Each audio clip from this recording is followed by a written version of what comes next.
Il y a 5 ans, un peu plus de 5 ans, j'ai reçu un diagnostic de cancer du sein. Donc j'ai eu une tumorectomie, suivie de 6 séances de chimiothérapie, 30 séances de radiothérapie et 5 ans d'hormonothérapie. Donc voilà, donc je suis à distance de 5 années du diagnostic, avec une nouvelle vie qui commence puisque l'hormonothérapie s'est arrêtée tout récemment, le mois dernier. Je me suis fait donc opérer, une très grosse opération parce que ça avait en fait visiblement été déjà très malade avant d'être détecté. Donc maintenant ça fait 5 ans et demi. Et ça va, enfin moi je trouve que ça va, même si la vie est plutôt difficile parce que voilà, il y a beaucoup de séquelles, beaucoup de choses que je peux plus faire, un traitement que je suis obligée d'avoir tous les jours. Dès le début, même si le diagnostic est quand même quelque chose, un coup qu'on prend sur la tête, il y a une période un peu difficile, mais une fois c'est quelques jours passés, j'ai accepté ce qui arrivait. Et j'en ai accepté toutes les conséquences en me disant, donc, il y a 2 priorités. Un jour, on me dise « je suis guéri ».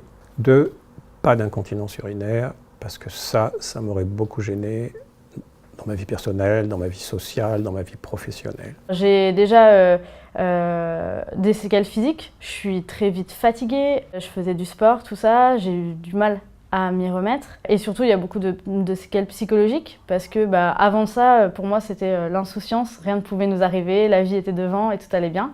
Une très grande fatigabilité. Mais j'ai aussi appris à m'écouter, à écouter mon corps, à ne pas aller au-delà de mes capacités. Des troubles de la mémoire, des problèmes cognitifs. Ce sont les deux principaux problèmes que je peux avoir. La chirurgie ayant donné les résultats attendus, j'ai eu un suivi assez rapproché pendant la première année. Mais au bout d'1 an, on a commencé à espacer les différents examens.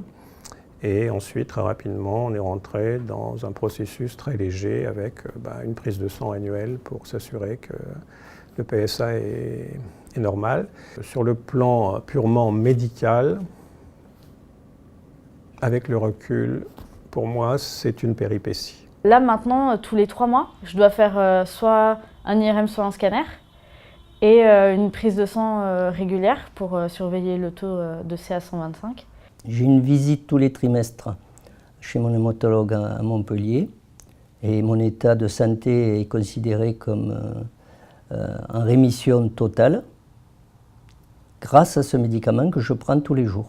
Mon état d'esprit à l'approche des rendez-vous trimestriels, je suis apaisé, serein, parce qu'on perçoit quand même, on se connaît en tant que malade. Donc quand il y a une évolution péjorative, on le ressent. Tel que ça m'a été présenté, l'hormonothérapie va prolonger votre vie de 5 ans. Alors ça fait 5 ans que je me pose la question, quand j'aurai terminé, qu'est-ce qui va se passer? Et j'ai vécu cette hormonothérapie comme une béquille. Et donc voilà, je suis à 5 ans, c'est terminé. En tout cas, pour le moment, tout va bien. Les douleurs que j'avais se sont atténuées. Donc oui, je suis contente maintenant.